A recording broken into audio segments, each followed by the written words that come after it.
All right, I'm finally recording a video today to talk about how to handle a manager who isn't capable of understanding your personality and doesn't see the benefit. And then it gets into more of a unfriendly atmosphere, unprofessional, and you find yourself just kind of being stuck, not really knowing how to handle the outcome. So the first thing that happened to me, and this is a true situation, my manager, who was an African American woman, during one of my performance reviews, I don't know if it was inadvertently, but happened to put in the comments that I was urbanistic, unprofessional, counterproductive to the core values of where I work. And I was in shock. But here's how I handled her. The first thing I did was respond. Like, who ain't gonna respond to somebody calling you urbanistic? I mean, like, come on now. Like, you kind of expect a certain type of, you expect a certain type of language to be used, especially if a leader slash manager is supposed to be there to motivate you to be the best version of yourself. And this is why, I put a post a while back on my LinkedIn, and I think I'm gonna go ahead and probably restart putting that information. People who apply for managerial positions, if you are not equipped to understand that there are going to be multiple types of personalities that you're going to have to deal with, please, please save everybody else your drama, because that is what it takes to lead teams. Nothing is going to be cookie cutter. No one is coming into your company like they are a part of the military. And that's just real life. But so many managers only look for these promotions for, now I'm not going to lie. When she said that, it was a good thing we were not face to face, because I don't know how my facial expressions really showing her how I was feeling and what I really wanted to say. But I did not allow her to take me out of character. Did I get a little upset? Of course. Who wouldn't get upset when someone calls you urbanistic? And you just from the urban hood, just like me. And the fact that what we did for a living was to help improve people in lower socioeconomic disadvantaged areas, communities, what they call basically CRA regulations. So when someone calls you a word that represents the same people you're supposed to be helping in the community, it kind of makes you feel like, well, what are we doing here? How are you leading me to help other people be better when you're putting me down and you're supposed to be my manager? See, I didn't say leader. So here's 5 things that I did. 1, I got mad as hell. Who wouldn't get mad? This ain't gonna be one of the videos where I sit back and tell y'all, oh, you're gonna be over to handle somebody calling you out of your name or whatever, especially when it's during a performance review. I was pissed, literally pissed. But more important, I was broken. For someone to tell me and have the nerve to think that it was okay to call me urbanistic and put it in writing, and the company didn't really do too much to save face. I got a couple apologies from some people higher up in HR, but other than that, nothing happened really to this individual as far as them saying, let's get this person to apologize, for what they said or fix what they said. It's just the environment became even more so. Not only did I end up quitting, other people quit because of the same individual. And, it's like, I really hope and pray that they realize the livelihood that they changed for people when they signed up to become a manager. When I signed up to become an employee, I signed up telling you I had a skill. I have something that I can bring to the company to help do whatever the job requires me to do. But when it comes to, being the best version that the company wants me to be, to help be able to, I guess, answer the objectives, et cetera, for the mission of each company, that's why they hire managers. How I know? Let's take it back for a minute. Let's go back to find out why managers are even in existence, because I think maybe that's where some of the core problems are gonna start. So why do you think companies hire managers? So to the person who's not a manager, to the customer, to the employees, Of course, we have our own perceptions of why we think companies hire managers too, right? I mean, so let's just be honest. We know managers are there to help guide and motivate the team. Y'all hear that? Guide and motivate the team. Let's get some motivation going. Yeah, but that don't always happen because everybody don't have a genuine reason, like I said, for being promoted into a management position. A lot of them are money driven, ego driven, insecurity driven. You just feel you next in line driven, or sometimes yours it just happens to fall on your plate because you was the default in line. So when those things happen, though, no one's really helping these managers understand the multiple personalities you're about to deal with. Oh my gosh, I've got a new manager. Man. Yes, and I'm telling you, my new manager is going to really help me meet all of my goals. When we go over our performance reviews, it's going to be it's going to be so empowering because my manager is a direct reflection of me, and I'm a direct reflection of my manager. So I know my manager wants to see me do the best that I can do. Right? Uh, I don't know if that's every manager because some managers have things called and if you're not one of their favorites, then you might as well just understand where you fit in. And that's on Mary Had a Little Lamb. So you'll find out really quick whether you're your manager's favorite. And managers do have favorites. They try to pretend like they don't, but a person is going to be a person. And ultimately, every animal shows they fur, no matter how. Favorite number one for a manager, they hired the person. Of course, you got to kind of make the person you hired be a little bit more of a favor because you don't want to look like an idiot of a manager to have hired somebody who really obviously can't get the job done. So you're going to go to battle for that person because that's who you ultimately hire. Two, if your manager promoted somebody and now they're up under someone else, if a manager puts in a recommendation, they are going to go for back for that person because remember, their actual feedback is on the line. Does this manager really know how to recommend someone? Because we're getting a lot of bad feedback. But we've got some more managers out there. Then there's the manager who got the position because they were a favorite themselves. This happens a lot in corporate America, and I know if you've been in corporate America long enough, you're no, you know, dummy to this type of behavior in the corporate workplace. They've either networked with the right person, go to meetings with the right person, are friends with the right person, husband and wife is with the right person. I mean, we could go down a whole family tree of corporate America, but there's always some kind of connection somewhere. But the key to learning how to not abuse those relationships is once a person gets into a position, you let them be who they need to be. Let their managers lead and guide them in the direction that they need to be led.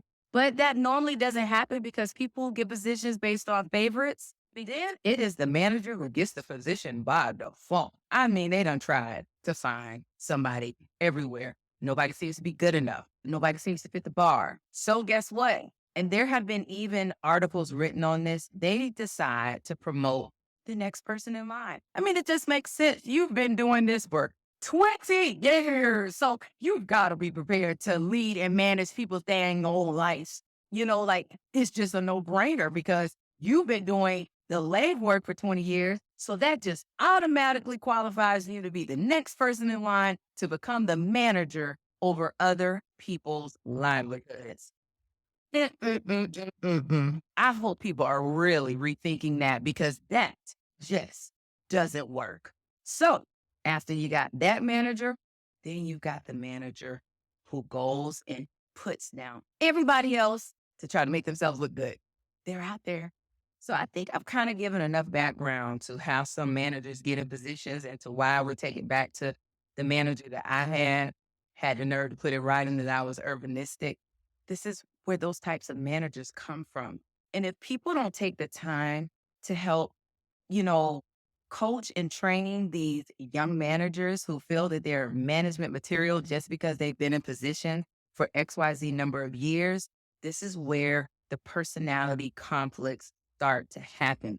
This is where those posts come from that people constantly say, people don't leave companies, they leave managers. And it is so true. I got along with everybody on my team, like literally no problem with teamwork at all. It was the person who was there to be my coach, my empower, the person to help me meet the goals of the company that caused me. But what's worse is when I said, I'm going to call HR. I said, you know what? Texans for things like this. I'm going to call HR. And HR should be able to help me figure out how to fix this toxic work environment, how to fix, how I was feeling, why I got on depression medicine, anxiety medicine, why everybody who knew me as Coach Mo was like, something is wrong with Mo. I don't know what it is, but something is really wrong with her. She is like totally went into this shell, and that is just not her personality. I started self sabotaging because I just did not know how to handle this situation. For once, I was in a place where I was lost. I couldn't understand how another Black woman could do this to me and then get on platforms and say you're for Black women. Of course, after HR got involved, they made her, of course, remove all that verbiage. I mean, that would make perfect sense if HR had any sense because everything she said was technically a microaggression, could have been looked at as a racial slur, definitely defined the fact that I was in a toxic work environment, definitely showed that I was not being treated fairly because those kind of comments were never put into anybody else's reviews. And let me tell you something. The one thing that HR doesn't rely on is for people to freaking talk to each other. But you can't do that when people are working well together.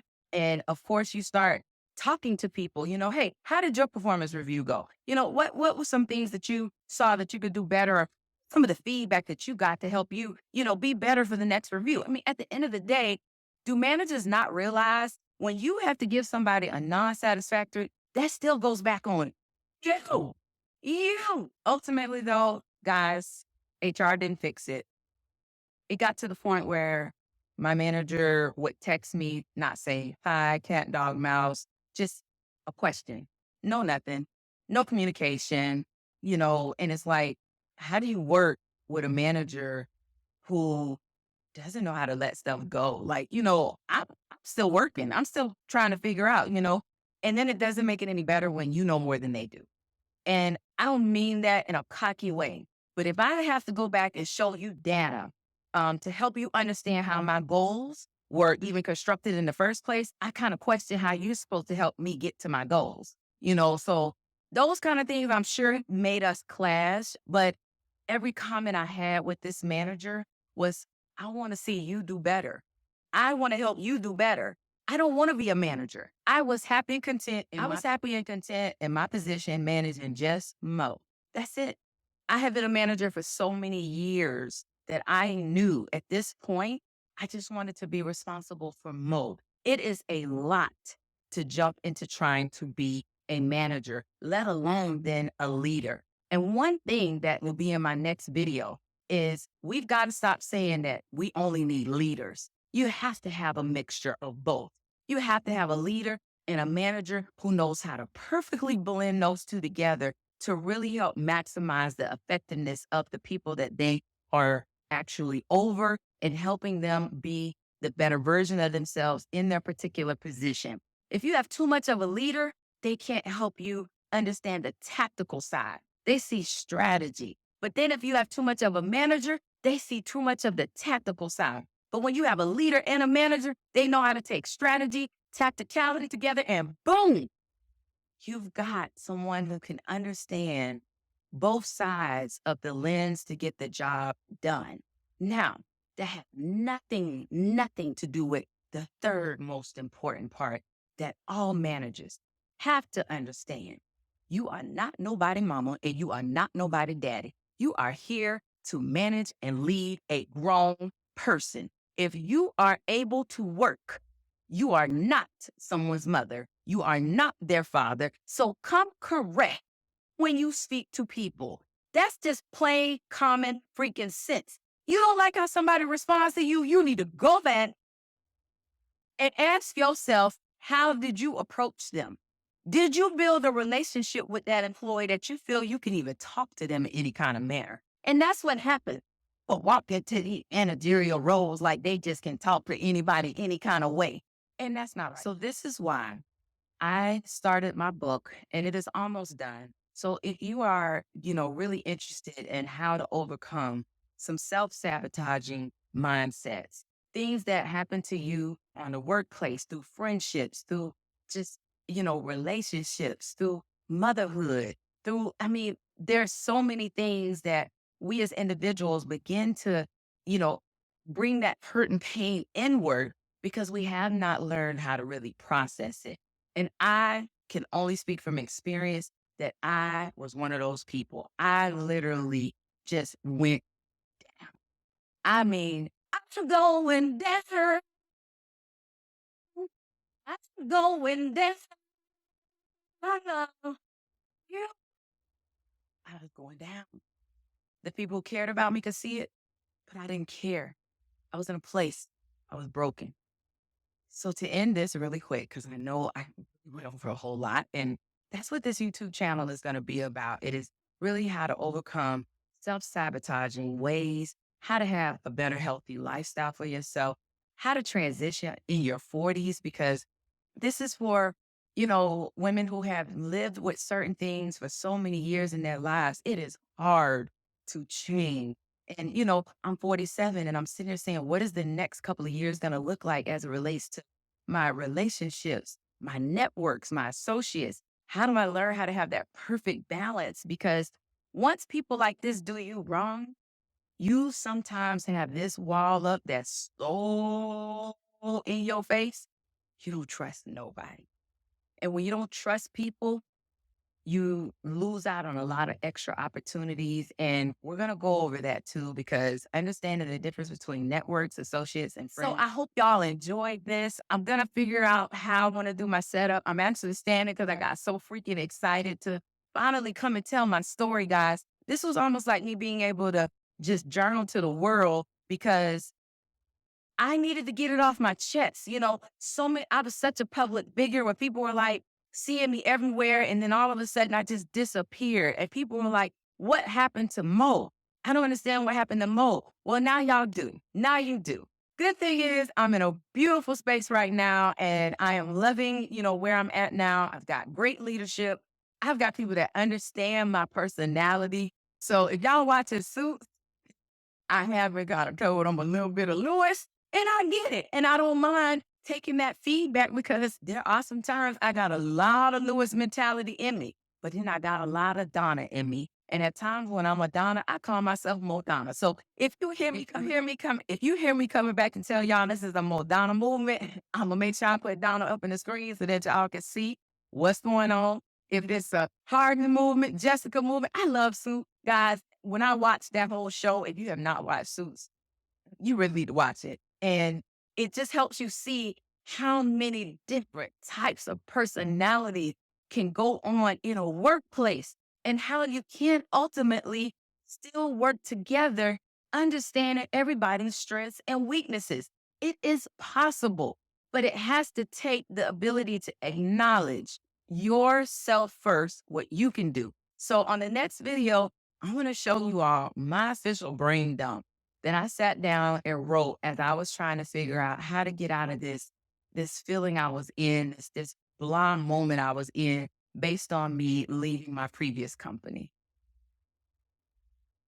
If you hear me coming back and tell y'all this is a Modonna movement, I'm gonna make sure I put Donna up in the screen so that y'all can see what's going on. If it's a Harden movement, Jessica movement, I love Suits. Guys, when I watched that whole show, if you have not watched Suits, you really need to watch it. And it just helps you see how many different types of personality can go on in a workplace and how you can ultimately still work together, understanding everybody's strengths and weaknesses. It is possible, but it has to take the ability to acknowledge yourself first, what you can do. So on the next video, I'm going to show you all my official brain dump that I sat down and wrote as I was trying to figure out how to get out of this feeling I was in, this blind moment I was in based on me leaving my previous company. So if I could leave y'all with just one thing, and it's the one thing that I really need to make sure I remember myself as I try to tell so many other young girls that I work with, be you, because that's who you were born to be, and no one else can do it better than you. And I mean that wholeheartedly, because when you are authentically yourself, no one can change. If you feel you made a mistake, it's a learning lesson.